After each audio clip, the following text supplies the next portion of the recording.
All right, well, welcome, folks. Welcome to Finding the Warmth of Our Sun. My name is Matthew Brongan. I'm going to be your host today again.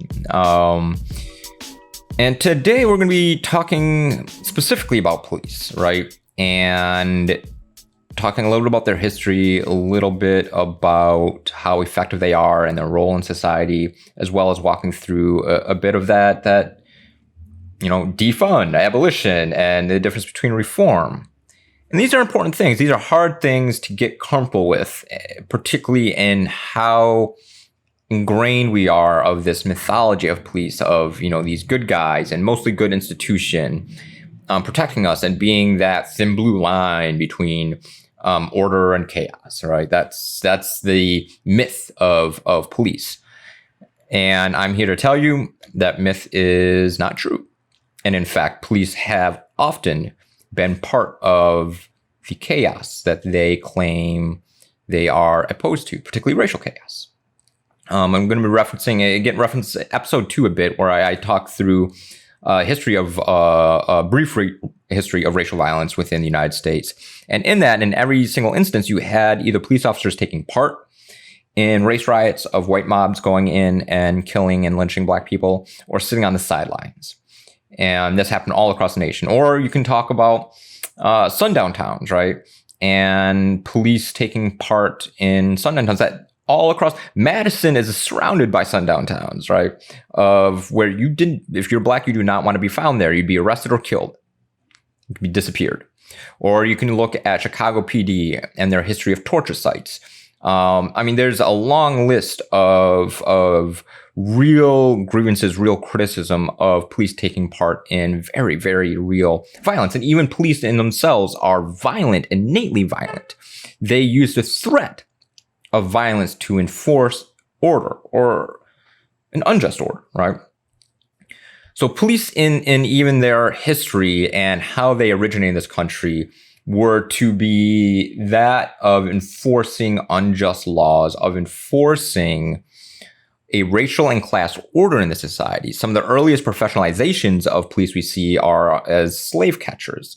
And this wasn't just in the South. This was all across the country, particularly when the Fugitive Slave Act was enacted, and basically deputized all white people, and deputized particularly all police as slave catchers across the country. And then as the expansion westward was particularly racist, particularly in the post-Civil War, where you saw that as a lot of the ideas of the Confederacy blossomed in a real way out west of this, of maintaining this racial order, right?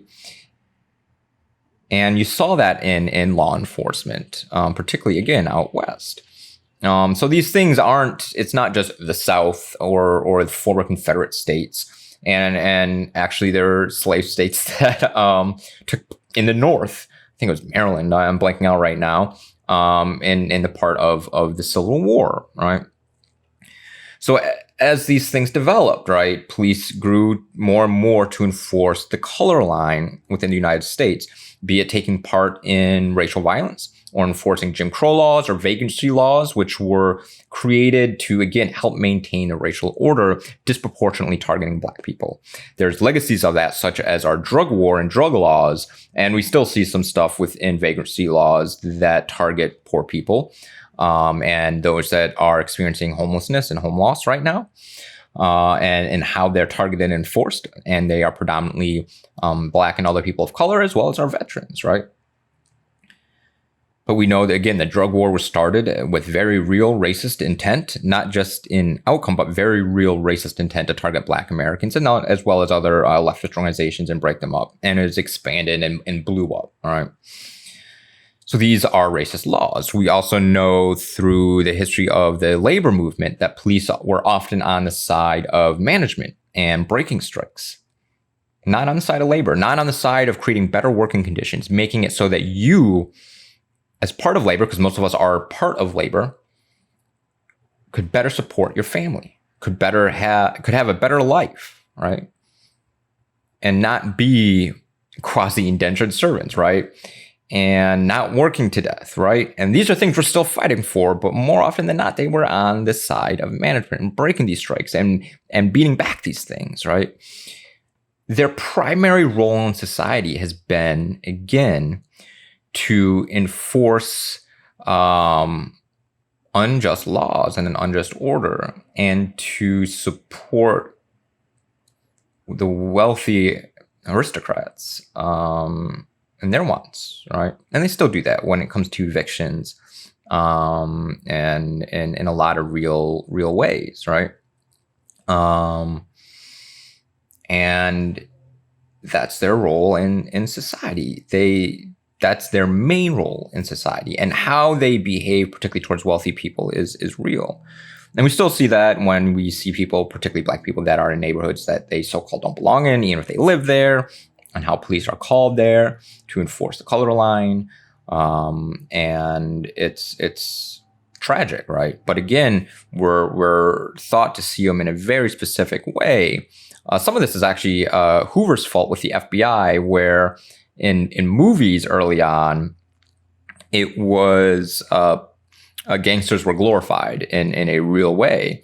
And Hoover intervened and started glorifying the FBI and this righteous fight. Now, if you know anything about the history of the FBI, it is enormously corrupt, particularly in its racism.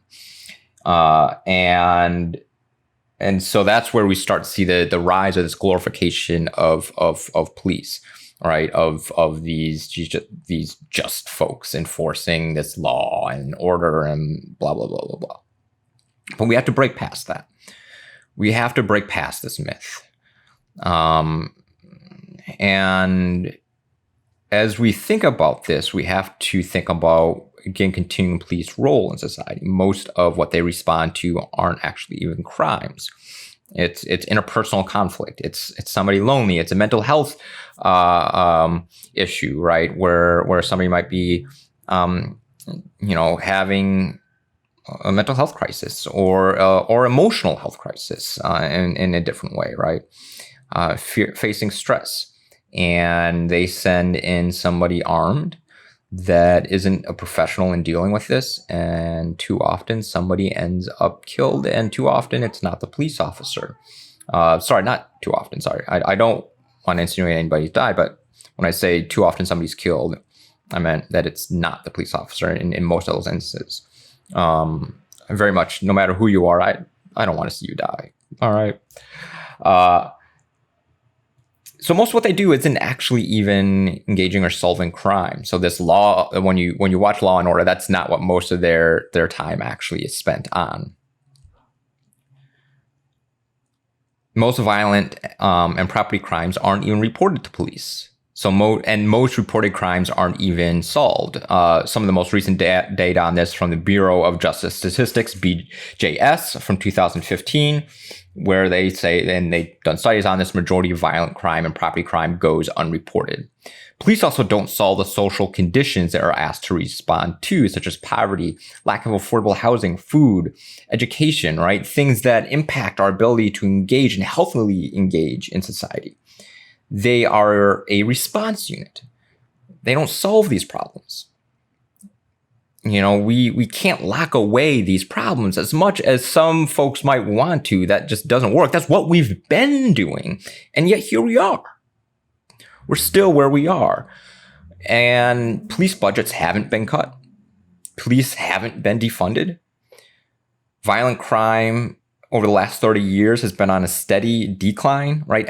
And there's been plenty of studies, such as the Justice Policy Institute, that show that more police don't necessarily reduce crime, right?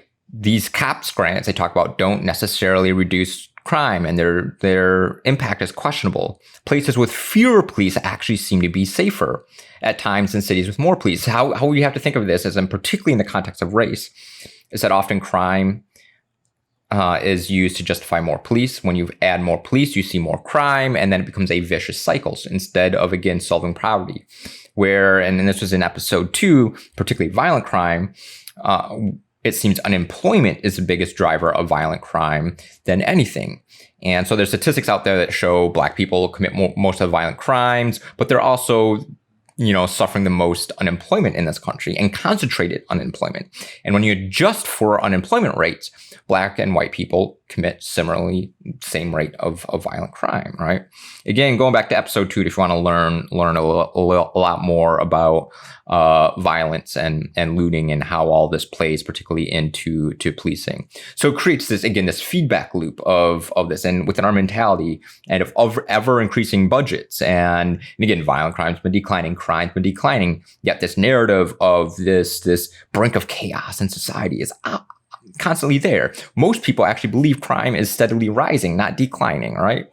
So we have to, again, break through these myths that we believe as a society, not everybody, but in general, that are going on. And we think about it, the safest neighborhoods, what do they have?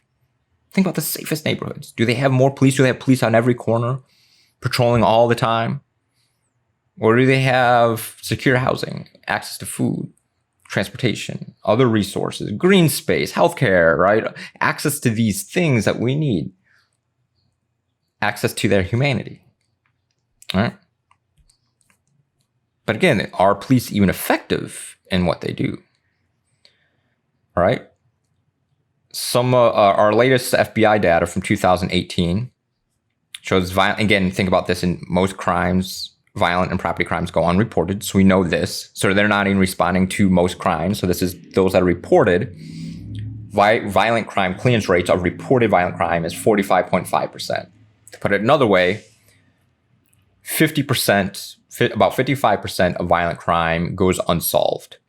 62% of murders are cleared/solved. To put it another way, about 40%, you have about a 40% chance of getting away with murder in this country. 33% of rapes are cleared, right? And then property crime clearance is 17.6%. Enormously low. So if you have something stolen, probably not going to be solved, right? And again, we know most crime is a crime of opportunity as well as a crime of poverty, meaning if they weren't in these social conditions, they would not have committed that crime in the first place. So if we solve some of these larger social conditions, these things will massively decrease. Now, there's always going to be, rebellious teenagers and so on and so forth.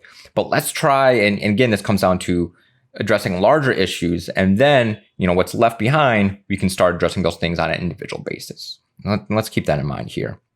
In Madison, things are a little bit different, with a 60% clearance rate on violent crime, right? Higher than most, and this is 2019 data, and with 4 murders last year, 4 with 100% clearance rate. But again, we can cherry pick statistics, and looking at localities is important, but we need to think of the macro, right? And not outliers, because Madison isn't in a vacuum. It's not this special city. It faces the same problems as every city. And I wish I looked at historical data, because I'm betting there'd be ups and downs in clearance rates, and now need to look, and we need to identify kind of longer term trends, not just a single year snapshot, right? Even with the FBI stuff, but that stuff again is longer term trends as we think about it. Property crime clearance is 17% for Madison, and 42% of forcible rape is cleared in Madison. And again, so things aren't necessarily always great. And we have such a small such low amount of murders that it becomes a little bit easier, right? When you're smaller, again, it's very, very small sample size compared to nationally in other cities. So again, we have to kind of think of these things holistically, particularly when we think of federal budgets and state budgets and how these things impact each other. So police on a whole aren't actually that good at doing what they're supposed to be doing. They're not stopping most crime. They're not preventing most crime. Most crime goes unreported. And most crime they respond to, they're not even solving. So what do we do? In Madison, the Madison Police Department takes up about 30% of its annual operational budget, right? You look at elsewhere, Baltimore, it's like 60% of its annual operational budget. Baltimore has a hard time heating its schools in the winter. So what do we do? And this is where kind of that defund comes in. Is the police and carceral state is massively expensive. And it takes a lot of money, a lot of resources to maintain these infrastructures, from training, equipment, so on and so forth down the line. And this is the crux of the defund. If most of what they respond to isn't crime, doesn't it make sense to have folks that are professionals in dealing with those social situations, such as domestic violence,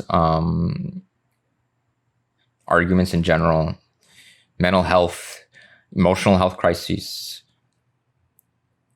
address those things, right? Create, and that's part of it. One of the 177 recommendations from the Police Policy and Procedure Ad Hoc Committee, full disclosure, I was on it, was the creation of a mental health first response unit. And that's a step in that direction. That's a step in that defund, right? So let's uncouple some of these things that they do that they're not the best people to equip to do, right? And that means they have more resources, more ability to concentrate on, well, potentially solving actual crime.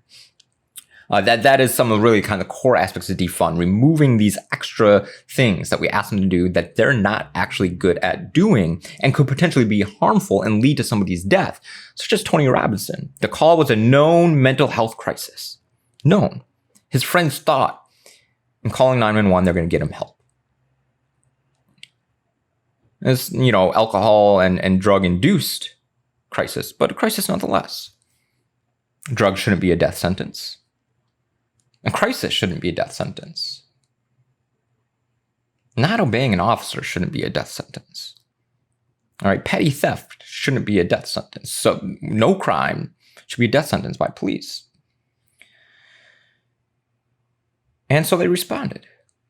His life would have been saved if we had a mental health first response unit that would have went in instead of police to handle the situation, that was trained to handle the situation. Our police aren't properly trained to do that because that's not really their job. And it's tragic. So that's, again, like, it's not just scary of we don't have anybody to respond to these things. It's about putting those best trained to respond to things that we need them to respond to, right? And there might be other ways and more radical ways to rethink enforcing social contracts and laws in this country, particularly when it comes to property crime and theft. And this comes from seeing the humanity in both the victim as well as the perpetrator, right? And not trying to take away somebody's humanity, right? Because all you might do in causing somebody harm that caused you harm is just causing more harm and keeping that cycle going. We know our jail and prison system is deeply inhumane. We know our criminal justice system is deeply inhumane and does a very, very poor job of actually rehabilitating anybody to get back into society, to give them proper tools and proper healing, right? Because a lot of times you can see and you dig through these people's histories, there's a lot of harm that was already being done to them. Now, that doesn't excuse them of their behavior, but it just means causing more harm isn't necessarily the answer. We have to find a way for them to heal and find their humanity, right? Taking away their humanity isn't the answer in this. It doesn't work. The numbers tell us it doesn't work, all right? We're spending all this money on something that doesn't work, that does nothing but strip people out of humanity, puts them back into society, that continues to punish them after they leave jail, making it harder to find jobs and housing and opportunities, continually dehumanizing them. All right. So we don't need all the police that we have because of going in, and most of what they do just doesn't work. They don't address crime. So we need to start defunding and start investing in mental health resources, housing, education, and things that have been constantly defunded. These things have been historically defunded over the last 30 years, right? Better employment opportunities, raising the minimum wage, all right? Reducing unemployment, healthcare. I mean, like, just down the line. And when it comes to violence, we also know that violence spreads a lot like a virus does, right? This has, again, been studied. And organizations like Cities United and Madison's own Violent Interruption Coalition do a much better job of interrupting and stopping the spread of violence And these things are massive. These organizations are massively under-resourced, particularly when we compare them to law enforcement, right? So they're much better equipped at stopping violence in its track, not just responding to it, but preventing future violence, right? There's a lot of data to back this up. Cities United does a pretty good work, and they work with law enforcement too in this. But law enforcement isn't stopping the violence, right? We still have it. And they're much more well-funded than any of these other organizations that interrupt the violence and are much more effective in doing it. Police haven't been defunded. They're not stopping violence. They're just not. The data just isn't there. It just doesn't back it up, right? And I know logical arguments don't always do this, but we have to push past this uncomfort that you might have within this and try to understand, well, what is the institution then? So how do we get to this understanding? Let's think about this, right? They're created to maintain a racial order as an institution. Slavery was an institution that was built to maintain a racial order. It doesn't effectively address the social issues they respond to. So it's a known racist organization, a known organization that will willingly enforce, a known institution, I should say, willingly enforce unjust laws. Laws oftentimes passed to target Black Americans and poor Americans. In a society that doesn't help people find adequate housing, jobs, healthcare, mental health, and other resources to better build themselves and their family and support their family.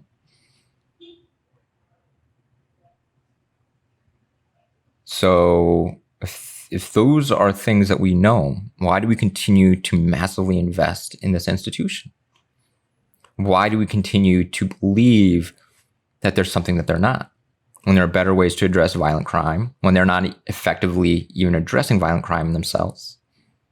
We have to radically rethink these things. And that's where, that line to abolition starts coming in, is really in radically reinforcing or radically reimagining what support of victims as well as the perpetrator can be. I don't believe it's perfect, but I try and understand where they're coming from. All right. And I don't think they answer all the questions that a lot of us have, but it's a start. And it's better than doubling down on something that we know doesn't work. Right. And it becomes very hard for us to break our habits as individuals, as a society, and things that we're led to believe and push past those uncomfort thoughts and processes. So let me just challenge you to, instead of this reaction of oh, no, we can't defund. And what about this? What about that violent crime? Well, let's push past that, right? Just kind of sit with that discomfort for a little while and start looking, at the data or stories and reading through a bit more. And even just let your own mind and imagination kind of run maybe a little bit more wild on this and think about different ways to enforce these things. You want somebody to see your humanity if you do something, right? Well, if you're put into a tough situation, you want somebody to see your humanity too, right? So let's see others' humanity in this. And let's try to find ways that we can further heal ourselves and support one another. Because even if you're not on abolition, investing in all these other things and leaving police to actually investigate crimes more often, particularly violent crimes, or your property crimes, potentially, by leaving them space so they're not responding to all these other things, they can do that better. It'll be a smaller police force, more focused, and better off for it, right? In that sense, less people be in danger. So let's think through that. Let's push through that, right? So thanks for joining us to Finding the Warmth for Our Sons. Catch us every Wednesday here at Madison 365. You can also, just make sure you hit subscribe at YouTube, Stitcher, Apple Podcasts, or Spotify. All right, hit subscribe, 5-star review if you like. At least I hope you do. And again, join us every Wednesday here.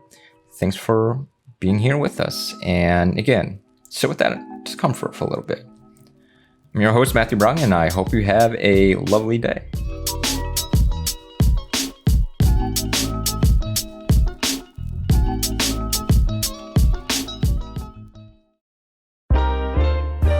This is 365 Media.